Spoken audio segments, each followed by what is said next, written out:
مولاي صل وسلم دائما أبدا على حبيبك خير الخلق كلهم مولاي صل وسلم دائما أبدا على حبيبك خير الخلق.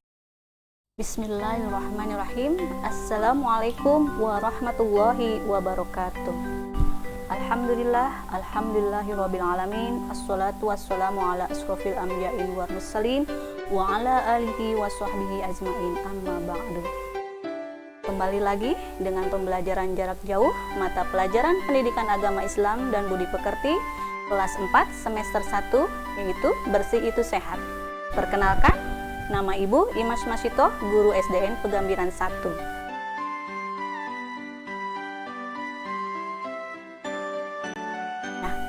Sebelum itu, Ibu akan menanyakan bagaimana kabar kalian semua di rumah anak-anak?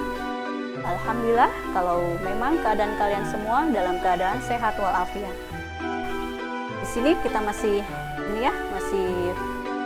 harus mematuhi protokol kesehatan, diantaranya yaitu memakai masker, yang kedua mencuci tangan, yang ketiga yaitu menjaga jarak. Nah, dimanapun kalian berada, kalian harus memakai masker saat keluar rumah. Oke.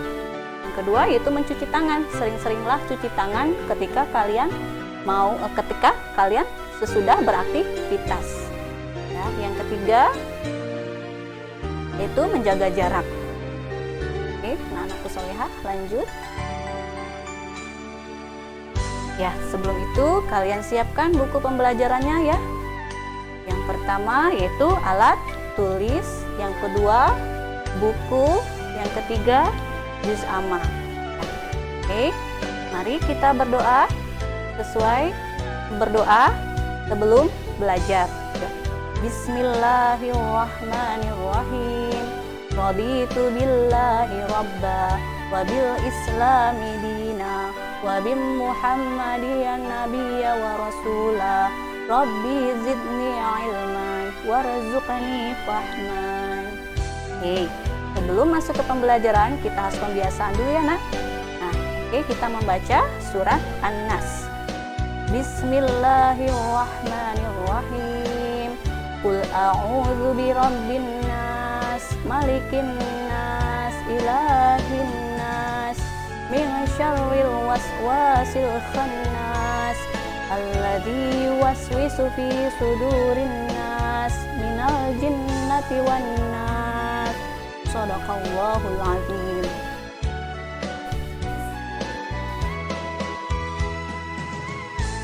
Ya, kita sudah membaca surat pendek ya. Sini Ibu Guru akan menyampaikan tujuan pembelajarannya, yaitu yang pertama, menyebutkan 3 macam najis dengan tepat. Yang kedua, menjelaskan cara membersihkan najis dengan benar. Yang ketiga, menyebutkan 2 macam hadas dengan benar. Yang keempat, menyebutkan contoh hadas dengan benar. Yang kelima, menjelaskan cara menghilangkan hadas kecil dengan tepat.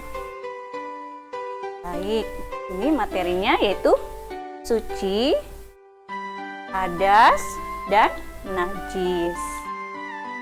Nah, di sini kita sebagai muslimah ya harus menutup aurat.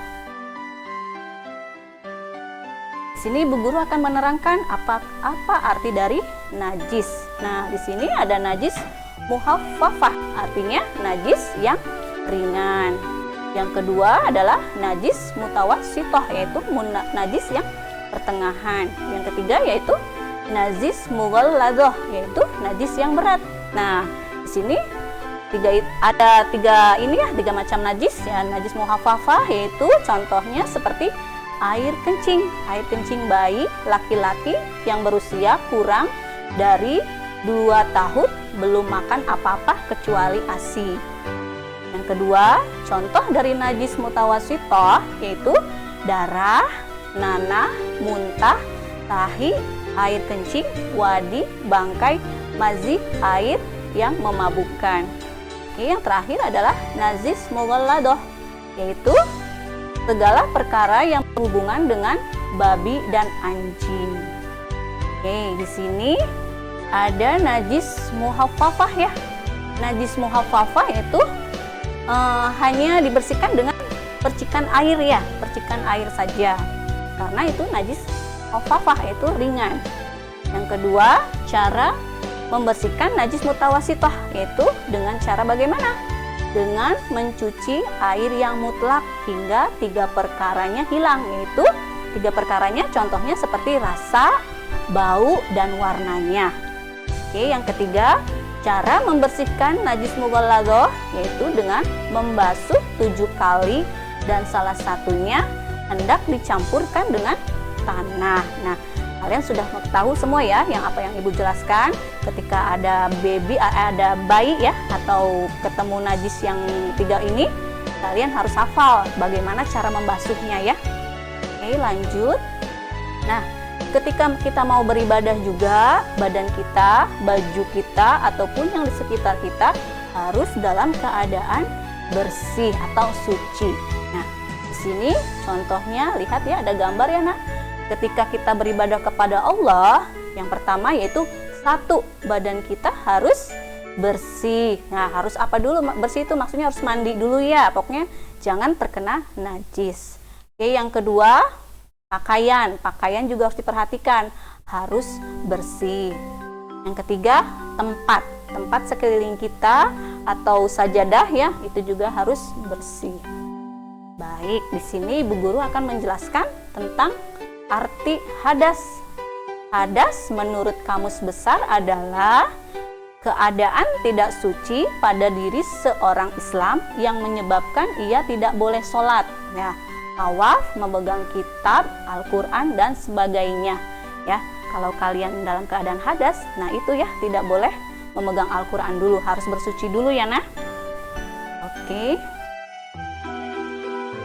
Di sini menurut bahasa, hadas berasal dari bahasa Arab. Hadasa itu artinya baru. Maksud hadas atau baru, sesuatu yang sebelumnya tidak ada kemudian menjadi ada. Oke, awalnya manusia itu suci ya nak. Tapi karena melakukan perbuatan tertentu yang menjadikan manusia tidak pada kondisi suci, kembali suci, maka hadas perlu dibersihkan dengan toharoh ya. Toharoh itu artinya sama dengan suci ya. Oke, lanjut. Nah, menurut istilah, kalau tadi menurut bahasa, sekarang menurut istilahnya. Menurut istilah, hadas adalah keadaan di mana kita atau orang yang telah balik dan berakal sehat tidak sedang berada dalam keadaan suci karena datangnya sesuatu yang ditetapkan oleh hukum agama sebagai membatalkan keadaan suci. Nah, kalian sudah kelas 4, berarti kalian sudah balik ya, tidak boleh meninggalkan sholat ya. Oke, lanjut. Nah, di sini ada macam-macam hadas nah, yaitu hadas kecil ya yang menyebabkan batalnya wudhu dan sholat. Hadas besar yang menyebabkan batalnya wudhu dan sholat. Hadas terjadi saat usia sudah dewasa, baik laki-laki maupun perempuan. Contoh hadas kecil. Nah, di sini contohnya yaitu buang air atau seni atau tinja dan buang angin yang dapat menyebabkan batal wudhu dan sholat. Nah, kalau kalian buang angin itu kentut ya. Nah, itu harus berwudhu kembali. Cara menghilangkannya dicuci dengan air bersih terlebih dahulu, lalu melakukan wudhu ketika mau beribadah kepada Allah. Nah, oke. Hadas kecil ya, tadi sudah diterangkan ya. Buang air atau seni atau tinja dan buang air menyebabkan batal wudhu, menghilangkannya dengan air bersih lalu kita berwudhu. Nah, di sini hadas besarnya yaitu mimpi basah bagi laki-laki dan haid bagi perempuan ya. Cara menghilangkan hadas besar dengan mandi atau tayamum jika tidak ada air. Oke, di sini ada kesimpulannya. Ini yang pertama tadi 1, najis ada 3 ya. Najis mukhaffafah yaitu ringan, najis mutawasithah sedang, najis mughalladoh yaitu berat.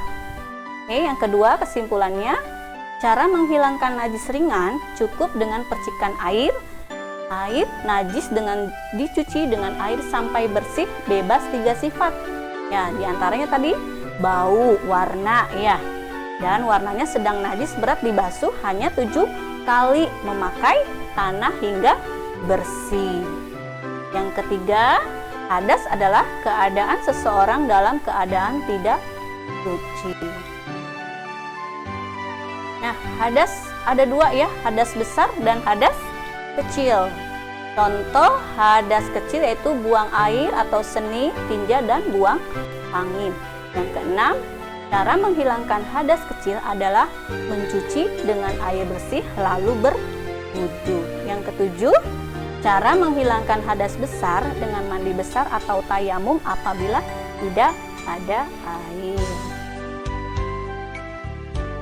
Nah, di sini sebelum tadi Ibu menjelaskan ya, tadi juga sudah ada kesimpulannya. Yuk kita berlatih ya di rumah. Yaitu yang pertama, sebutkan macam-macam najis ya. Tadi sudah tahu ya, najis itu ada 3 ya nak. Oke, yang kedua, bagaimana cara menghilangkan najis mutawasitoh ya. Tadi sudah. Oke, ketiga, apa artinya hadas? Hadas tadi ada 3 ya. Oke, yang keempat, sebutkan macam-macam hadas. Yang kelima, sebutkan 2 contoh masing-masing hadas besar dan hadas kecil. Yang keenam, bagaimana cara menghilangkan hadas kecil. Yang ketujuh, bagaimana cara menghilangkan hadas besar. Baik, tadi ayo berlatihnya. Silahkan anak-anak kerjakan di rumah ya. Nah, baik, alhamdulillah pembelajaran jarak jauh sudah selesai. Cukup sekian dari Ibu. Terima kasih. Wassalamualaikum warahmatullahi wabarakatuh.